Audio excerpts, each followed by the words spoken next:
দেশি মোরগ পোলাও অনেকে অনেকভাবে করে। আজকে আমি একদম আমার মতো করে করেছি, যা একদম সহজ আর অত্যন্ত সুস্বাদু। ঘরোয়া মশলা দিয়ে তৈরি করেছি, যা রেস্টুরেন্টকে হার মানাবে ইনশাল্লাহ। আমি বহুবার ফ্যামিলি অনুষ্ঠানে এই পোলাও করেছি, বিয়ে, জন্মদিন, অতিথি আপ্যায়নে, আর সবাই খেয়ে বলেছে এক কথায় অসাধারণ। দেখুন তো পোলাওটা কত ঝরঝরে হয়েছে, দানাগুলো একদম আলাদা, নরমও, মাংসটা নরম জুচি হয়েছে, আর আলু তো হাত দিলেই ভেঙে যাচ্ছে। সব মিলিয়ে আশা করি আপনাদের ভালো লাগবে। আর ভালো লাগলে আমার চ্যানেলটি সাবস্ক্রাইব করে ভিডিওটি লাইক, কমেন্ট, শেয়ার করে আমার সঙ্গে থাকবেন।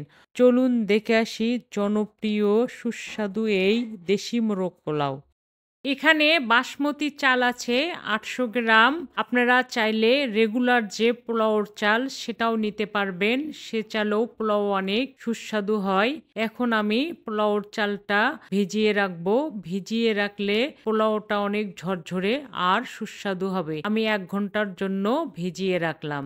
চালটা 1 ঘন্টা হওয়ার পরে আমি আস্তে আস্তে ধুয়ে তুলে রেখেছি, কারণ ভেজানোর পরে চালটা খুবই সফট হয়ে যায়, ওই জন্য আস্তে আস্তে ধুতে হয়। এখানে 1.5 কেজি দেশি মোরগ আছে। 2 চামচ লেবুর রস দিচ্ছি, লবণ দিলাম স্বাদ অনুযায়ী। আমি যেটা করি, প্রথমে লেবুর রস আর লবণ দিয়ে মাখিয়ে 15 মিনিট রেখে দেই, তাহলে দেশি মোরগের একটা গন্ধ থাকে সেটা চলে যায়, মাংসগুলো নরম হয়ে যায়, মশলাগুলো সুন্দরভাবে ঢোকে, এতে পোলাও এবং মাংস দুটোই সুস্বাদু লাগে খেতে। আমি এখন একসঙ্গে সব মশলা একে একে দিয়ে দেব। ফেটানো টক দই দিচ্ছি 1/2 কাপ, সরিষার তেল দিচ্ছি 2 টেবিল চামচ, তাহলে পোলাওর স্বাদ এবং কালার রেস্টুরেন্টের মতো হবে। 2 টেবিল চামচ আদা বাটা দিলাম, 1.5 টেবিল চামচ রসুন বাটা দিলাম। এখানে আমি কাজু বাদাম নিয়েছি, চাইলে যে কোনো বাদাম নেওয়া যাবে। সমান সমান করে 2 টেবিল চামচ নিয়েছি। কাঁচামরিচ বাটা, ঝালটা স্বাদ অনুযায়ী দিলাম।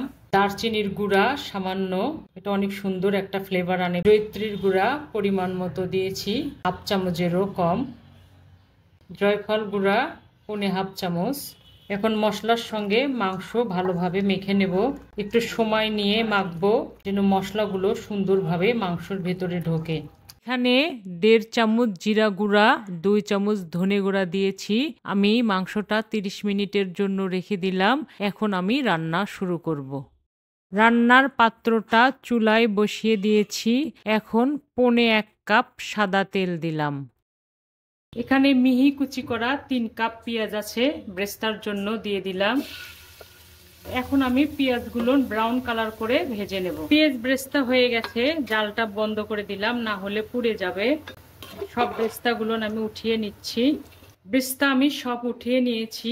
এই তেলের ভেতরে আরো 1/2 কাপ তেল দিয়ে দিলাম, 2-3 টেবিল চামচ ঘি দিয়ে দিলাম। আলুটা আগে থেকে আমি লবণ আর ফুড কালার দিয়ে মেখে রেখেছি, এখন ভেজে নেব। এভাবে ভেজে নিলে পোলাওর ভেতরে দিলে খেতে অনেক সুস্বাদু লাগে। আলু ভাজা হয়ে গেছে, আলুগুলো এখন আমি উঠিয়ে নেব। এখন এই তেলের ভেতরে আমি গরম মশলা দেব। সাদা এলাচ দিলাম 6-7টা, দারচিনির টুকরা 6-7টা, গোলমরিচ পরিমাণ মতো, লং 10টা, শুকনো মরিচ পরিমাণ মতো, এটা একটু কালার আনবে, একটু ঝাল ঝাল করবে। তেজপাতা 2-3টা, 10 সেকেন্ড ভেজে নেব।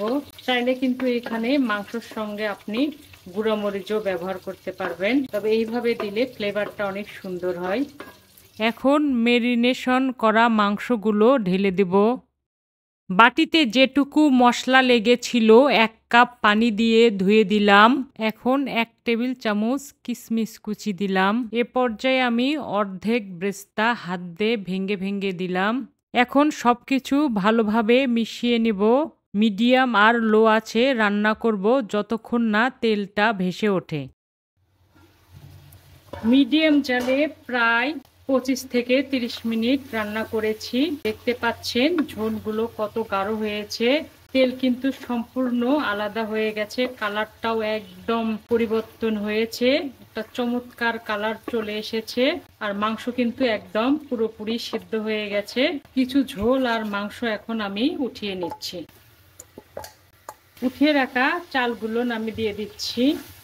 চালগুলো এখন মশলার সঙ্গে সুন্দর করে 2-1 মিনিট ভেজে নেব।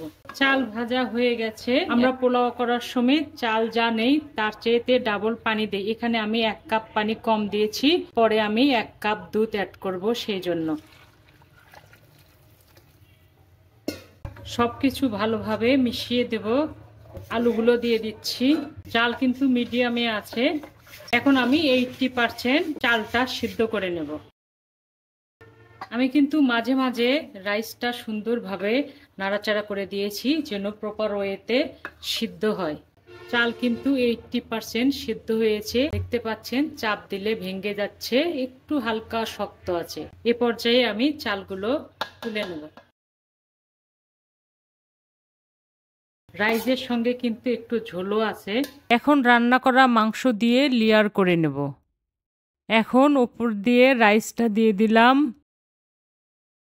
একটু ব্রেস্তা দিলাম, কয়েকটা কাঁচামরিচ দিলাম, আবার 1 লেয়ার মাংস দিলাম। আমি কিন্তু চালের সঙ্গে 1 চামচ শাহি গরম মশলা দিয়েছি মেরাই, আর লবণ দিয়েছি পরিমাণ মতো। ব্রেস্তা দিয়ে দিলাম, দিয়ে দিচ্ছি। সব সাইডে একদম সমান করে দিতে হবে, তাহলে পোলাওটা অনেক সুন্দর হবে। চালগুলো সব সুন্দরভাবে সিদ্ধ হয়ে যাবে। আর এই কাজটা খুব দ্রুত করতে হয়। জাল কিন্তু আমি একদম লোতে দিয়েছি। এখন আমি জাফরান মিশ্রিত 1 কাপ ঘন গরুর দুধ দিয়ে দিচ্ছি উপর দিয়ে। এতে করে যেমন স্বাদটা সুন্দর হবে, ঘ্রাণটাও অসাধারণ হবে, দেখতেও একটু ভালো লাগবে।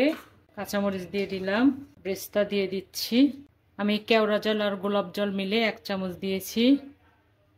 পরিমাণ মতো ঘি দিলাম। এখন আমি গরম তাওয়ার ওপর লো আঁচে 30 মিনিট রেখে দেব। ফিরে এলাম 30 মিনিট পরে। দেখুন কত সুন্দর কালার, যেমন কালার তেমন সুঘ্রাণ। ঘ্রাণে রান্নাঘর একদম ভরপুর হয়ে গেছে। পোলাওটা কত পারফেক্ট হয়েছে আমি নাড়াচাড়া করে দেখাচ্ছি।